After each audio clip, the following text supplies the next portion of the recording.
안녕하세요. 자동차 읽어주는 남자 이상입니다. 오늘은 3월로 출시가 예정된 기아 자동차 신형 소렌토 풀체인지 모델에 대한 리뷰입니다. 2월 말부터 사전 계약이 실시되어 3월 10일경에 출시가 예정되어 있는데요. 요즘 국산차들은 사전 계약 때를 놓치면 기본 3개월 이상은 기다려야 하는 것 같더라고요. 팰리세이드, 신형 그랜저, 신형 K5를 비롯해서 최근에 출시된 제네시스 GV80까지 거의 포르쉐 인디오더 수준의 대기 기간을 기다려야 받을 수 있는 게 요즘 국산차의 현실인데요.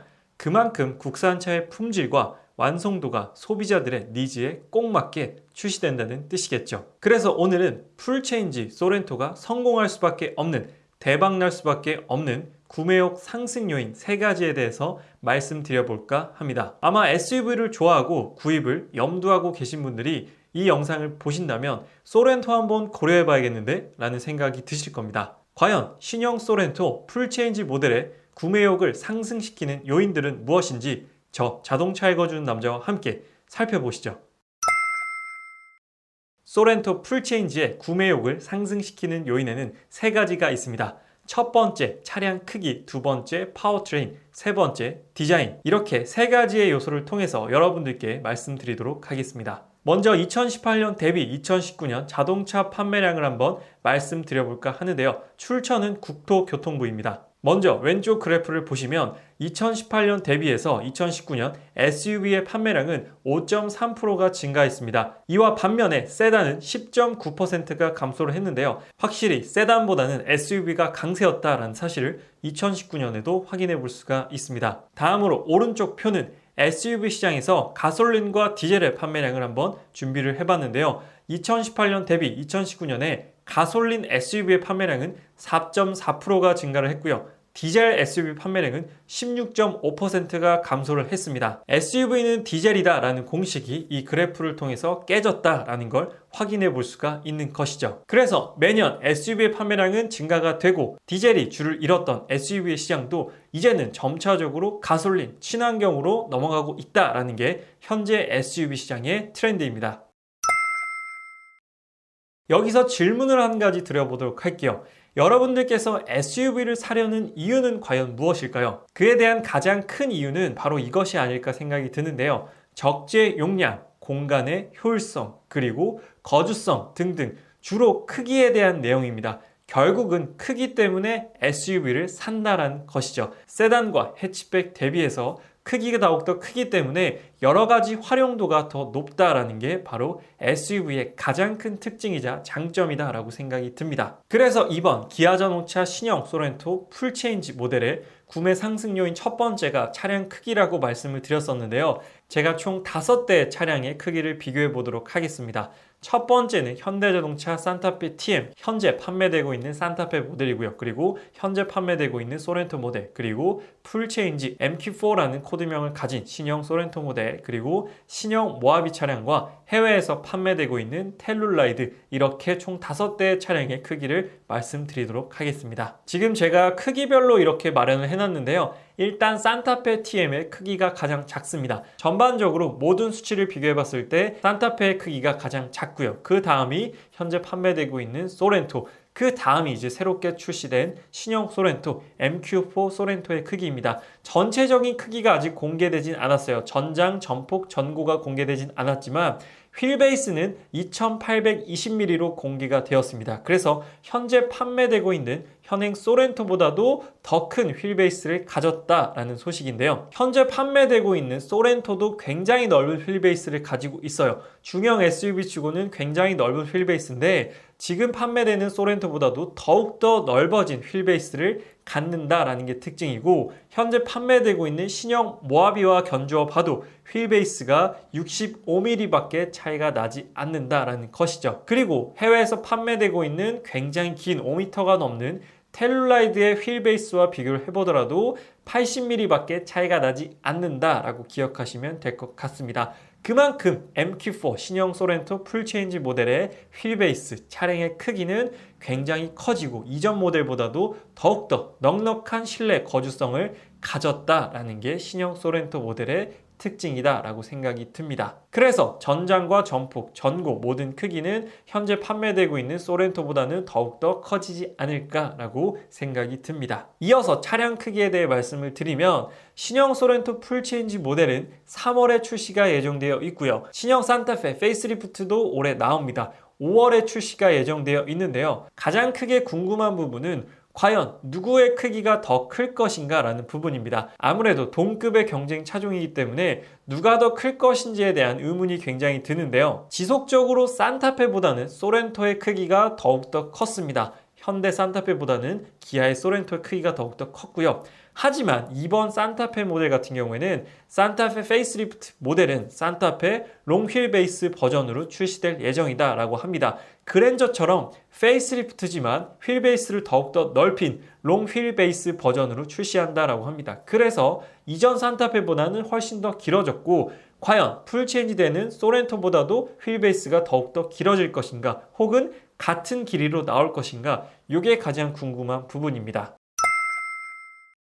앞에서 말씀드렸다시피 SUV를 구입하는 가장 큰 첫 번째 요인은 차량 크기적인 부분이기 때문에 소렌토가 클지 산타페가 더 클지는 굉장히 많은 분들께서 궁금해하실 것 같은데요.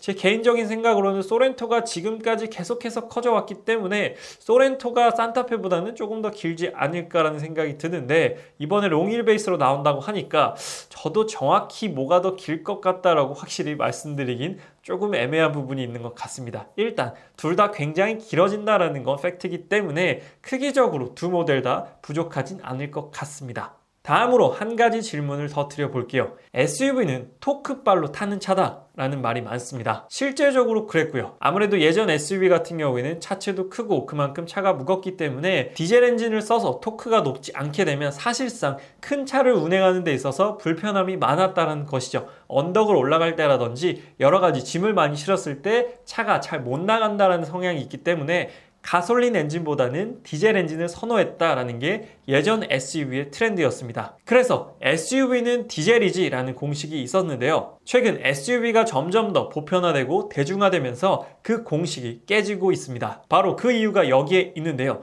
소렌토 풀체인지 구매 상승 요인 두 번째입니다. 바로 파워트레인인데요. 중형 SUV 최초로 1.6 터보 하이브리드 모델이 적용된다라는 사실입니다. 그래서 이제 토크바를 세우던 디젤 SUV 시대는 끝이 났고요.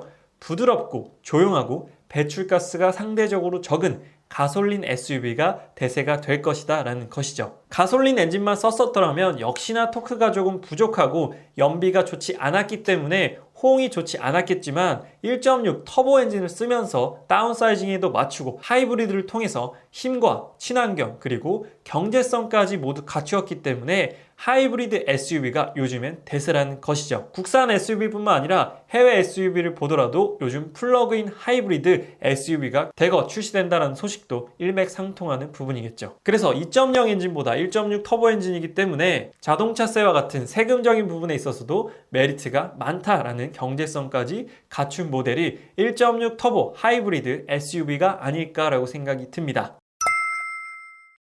하지만 최초의 하이브리드라 우려되는 점도 있습니다. 이전 사례를 살펴보면 스마트 스트림 G2.5 엔진이 기아 K7에 최초로 적용됐었는데요. MPI 엔진과 GDI 엔진이 합쳐진 그러한 G2.5 엔진이었습니다. 하지만 결함이 발생을 했고 리콜 조치까지 진행을 했는데요. 그 엔진이 몇 달 뒤에 개선을 해서 신형 그랜저 페이스리프트에 적용이 되었던 전례가 있습니다. 그래서 소렌토가 3월에 출시되고 나서 5월에 산타페가 출시가 되는데 소렌토에 먼저 1.6 터보 하이브리드 모델을 적용을 하고 나서 이렇게 또 결함이 발생하고 리콜 조치 후에 산타페에 5월에 적용하는 것이 아닐까라는 우려도 되는 부분입니다. 그래서 최초라 좋은 점도 있지만 조금 이렇게 우려가 되는 부분도 역시나 있을 수 있는 것이죠. 그래서 부디 소렌토에 먼저 적용되는 1.6 터보 하이브리드 모델은 완벽한 완성도를 갖춘 후에 출시했으면 하는 바람이 있습니다. 그리고 파워트레인에 이어서 플랫폼에 대해 말씀을 드리면 신형 소렌토 풀체인지 모델은 3세대 플랫폼이 적용이 됩니다. 산타페 페이스리프트와 가장 차별화된 부분이 바로 플랫폼 부분이 아닐까라고 생각이 듭니다. 소렌토 풀체인지 모델은 3세대 플랫폼이 적용된다는 사실, 그로 인해서 안정성과 주행 성능 그리고 경량화에서도 강점을 확보했다라는 부분이 신형 소렌토 풀체인지의 또 구매 상승 요인이 아닐까라고 생각이 듭니다. 마지막 소렌토 풀체인지 구매 상승 요인 세 번째는 디자인인데요. 디자인을 사실 빼놓고 말씀을 드릴 수가 없습니다. 신형 소렌토 풀체인지 모델은 현대자동차 산타페와는 완전히 다른 길을 걷고 있다는 게 이번 풀체인지 모델의 특징인데요. 현대자동차의 디자인은 최근 파격, 혁신, 진보에 초점이 맞춰져 있다고 생각이 듭니다. 사실 현재 판매되고 있는 산타페 TM도 그렇고요, 코나도 그렇고요. 원래 위쪽에 있던 헤드램프가 이제 밑으로 내려가는 그런 파격적인 디자인을 보여주었습니다. 그리고 SUV뿐만 아니라 신형 소나타를 시작으로 신형 그랜저도 그랬고요. 굉장히 파격적인 디자인들을 많이 선보였습니다. 기아 자동차는 파격적인 디자인이라기보다는 이전 디자인을 계승시켜서 더욱더 성숙된 디자인을 보여주는 게 아닌가라고 생각이 듭니다. 그래서 최근에 출시된 신형 모하비도 그랬고 풀체인지 K5도 그렇고 호불호가 그렇게 크진 않았어요. 아무래도 기존에 가지고 있던 기아 자동차 그 모델만의 아이덴티티를 그대로 가지고 왔기 때문에 딱 처음 봤을 때도 눈에 익은 디자인인데 더욱더 많은 부분을 계승했기 때문에 훨씬 더 많은 사람들에게 디자인이 매력적으로 다가오는 게 아닌가라고 생각이 듭니다. 그리고 현대자동차의 디자인은 이전 세대의 모습을 찾아보기가 힘든 완전히 새로운 디자인을 추구하고 있다는 생각이 듭니다. DM8 소나타도 이전의 LF 소나타의 모습을 거의 찾아볼 수가 없을 정도로 완벽히 바뀌었습니다. 그리고 신형 그랜저는 페이스리프트임에도 불구하고 이전 그랜저의 디자인을 찾아보기 힘들 정도로 완벽하게 바뀐 디자인을 보여주고 있는데요. 이와 반대로 기아 자동차의 디자인은 이전 세대와의 공통분모를 계속해서 가지고 있고 모델 상호 간의 유사성이 존재한다는 게 특징입니다. 이번 신형 소렌토 풀체인지 모델도 타이거 노즐 그릴에서 타이거 페이스라는 전면 라지에이터 그릴의 특징으로 바뀌게 되었고요. 이러한 특징은 곧 출시될 신형 카니발에서도 공통적으로 우리가 찾아볼 수 있다라고 합니다. 그리고 또 해외에서 판매되고 있는 텔룰라이드와 인테리어적인 부분 그리고 테일램프와 같은 부분에서도 공통적인 부분을 많이 찾아볼 수 있다라고 하는데요. 이것만 보더라도 기아 자동차는 기아 자동차만의 아이덴티티를 잘 만들어가고 잘 계승해가고 있지 않은가라고 생각이 듭니다. 그래서 오늘은 신형 소렌토 풀체인지 모델의 구매 상승 요인 3가지에 대해서 말씀을 드렸는데요. 첫 번째, 굉장히 커진, 굉장히 넉넉해진 차량 크기. 두 번째는 1.6 터보 하이브리드 모델이 출시가 되는 파워트레인 그리고 3세대 플랫폼이 특징이다 라고 말씀을 드렸고 세 번째 디자인 부분은 이전 모델과 많은 부분을 또 계승을 해서 호불호가 없는 디자인을 만들어 낼 것이고 인테리어적인 부분에 있어서는 또 하나 혁신적이고 굉장히 인체공학적인 디자인 그리고 투톤 가죽과 같은 소재와 마감을 택했다라는 디자인적인 특징이 있기 때문에 이 3가지 요인을 통해서 소렌토 풀체인지가 성공할 수밖에 없고 대박이 날 수밖에 없다라고 생각이 들었습니다. 그래서 올해 SUV 고려하시는 분들께서는 산타페도 출시가 될 예정이고 소렌토도 출시가 될 예정이고요. 신형 카니발과 신형 투싼, 신형 스포티지까지 출시될 예정이다라고 하니까 거의 모든 SUV가 출시된다라고 보시면 되겠습니다. 그래서 이번 소렌토 정말 잘 나올 것 같으니까요. 한번 기대를 해보셔도 좋을 것 같습니다. 저도 개인적으로 1.6 터보 하이브리드 모델의 출력과 파워와 그런 느낌은 어떨지 굉장히 기대가 되는 부분입니다. 그래서 오늘 소렌토 풀체인지 구매 상승 요인 3가지에 대한 리뷰는 여기서 마치도록 하고요. 아직 자동차 읽어준 남자 구독 안 하신 분들께서는 구독하시면 신형 소렌토 풀체인지 모델에 대한 정보뿐만 아니라 다양한 자동차 소식을 받아보실 수가 있습니다. 오늘 리뷰는 여기서 마치도록 할게요. 지금까지 자동차 읽어준 남자 이상이었습니다. 시청해주셔서 감사합니다.